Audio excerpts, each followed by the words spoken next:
দিল্লি নয়, পিন্ডি নয়, নয় অন্য কোন দেশ, সবার আগে বাংলাদেশ। আপনার মতো কপটদকহীন একটা কাপুরুষ গত 16 বছরে এই বক্তব্য দিতে পারেন নাই।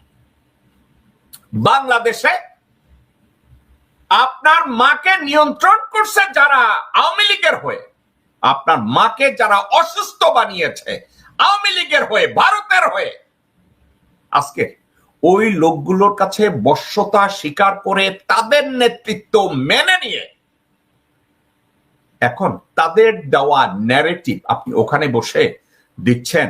পিন্ডি নয়, দিল্লি নয়। আপনি বাংলাদেশের জন্য আদৌ কি করেছেন? আপনি করেছেনটা কি? আপনি আপনার বাবার সুসন্তান হিসাবে কি করেছেন? বিএনপি তো আপনার নিয়ন্ত্রণে নাই। বিএনপি কেউ আপনার কথা শুনে না। আমার কথা হচ্ছে এরা জানোয়ারেরও একটা ধর্ম আছে, ওদের সে ধর্মও নাই, ওদের সে ধর্মও নাই মাননীয় স্পিকার। ওদের মধ্যে কোনো মনুষ্যত্ব বোধ নাই। ওরা চুরি, লণ্ঠন, দুর্নীতি, দুর্বৃত্তায়ন ছাড়া কিছুই জানে না। ওদের নেতা থেকে শুরু করে সবই তো, এবং সৃষ্টি যে করেছে। শুনেছেন? ওদের ভিতরে কোনো মানবিকতা কাজ করে না, ওদের ভিতরে কোনো ঈমান কাজ করে না, ওদের ভিতরে কোনো দেশপ্রেম কাজ করে না।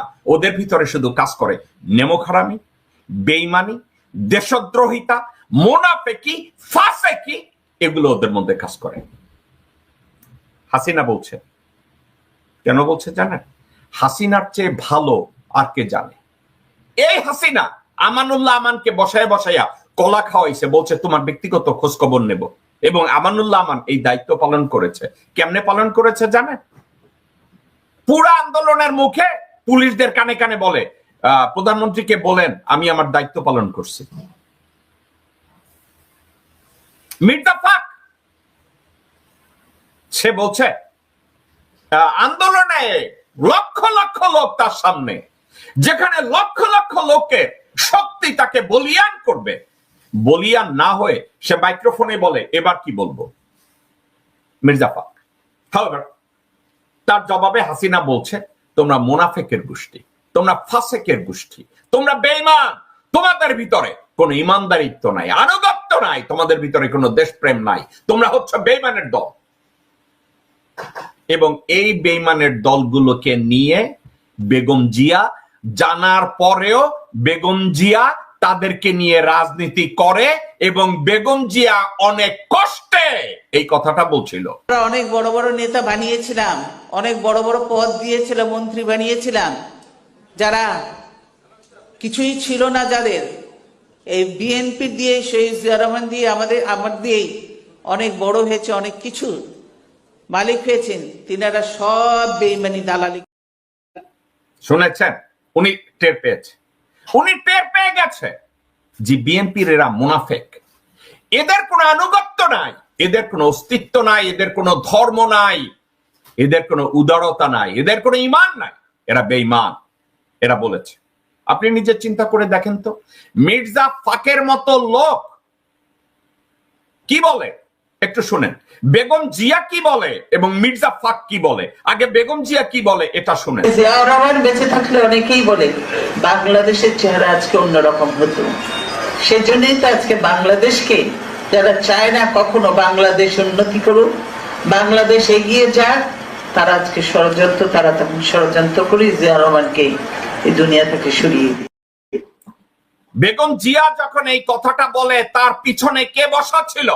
মির্জা ফাক। আবার আমি ভিডিওটা চালাবো, একটু দেখেন। জিয়াউর রহমান বেঁচে থাকলে অনেকেই বলে বাংলাদেশের চেহারা আজকে অন্যরকম হতো। সেজন্যই তো আজকে বাংলাদেশকে যারা চায় না কখনো বাংলাদেশ উন্নতি করুক, বাংলাদেশ এগিয়ে যাক, তারা আজকে ষড়যন্ত্র, তারা তখন ষড়যন্ত্র করে জিয়াউর রহমানকে এই দুনিয়া থেকে সরিয়ে দিই। দেখেছেন বেগম জিয়ার পিছনে মির্জা ফাক বসে বসে চশমা মুছে।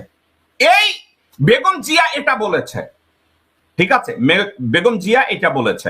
এখন দেখেন তার দলের মহাসচিব মির্জা ফাক সে নিজে কি বলে।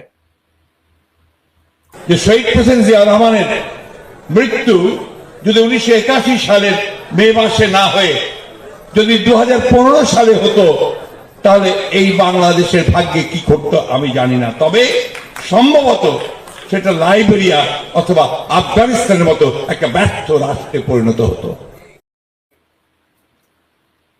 সুন্দর না? মহাসুন্দর বিএনপির মহাসচিব, এবং এদেরকে দিয়ে তারেক রহমান দল চালাবে। তারেক রহমান বলছে দিল্লি নয়, পিন্ডি নয়। আমি কথাটাকে হুবহু বলতে চাই, আমি মিস করতে চাই না। তারেক রহমান বলছে, তারেক রহমান বলতেও তো একটা কথা, তো একটু ঠিক মতো বলি। দিল্লি নয়, পিন্ডি নয়, সবার আগে বাংলাদেশ।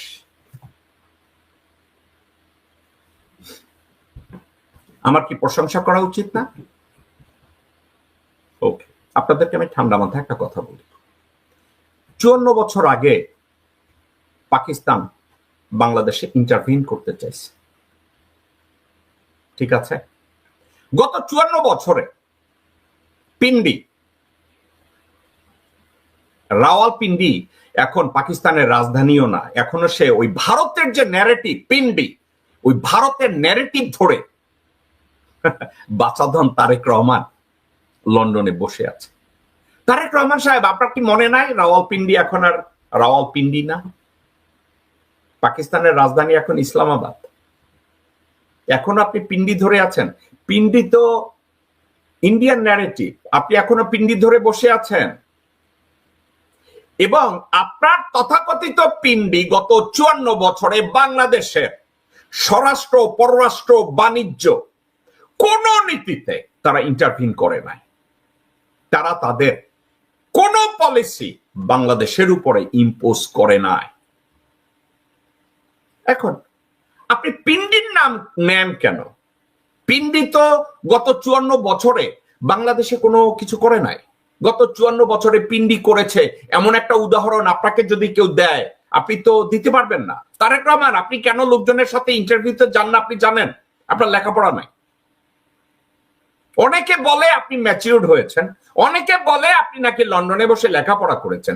কি লেখাপড়া করেছেন? গত 54 বছরে পিন্ডি অর্থাৎ পাকিস্তান, পিন্ডি তো এখন নাই। পিন্ডি এখন তো পাকিস্তানের রাজধানীও না। পিন্ডিতে কোনো আইন প্রণয়ন হয় না, আইন প্রণয়ন হয় রাজধানীতে।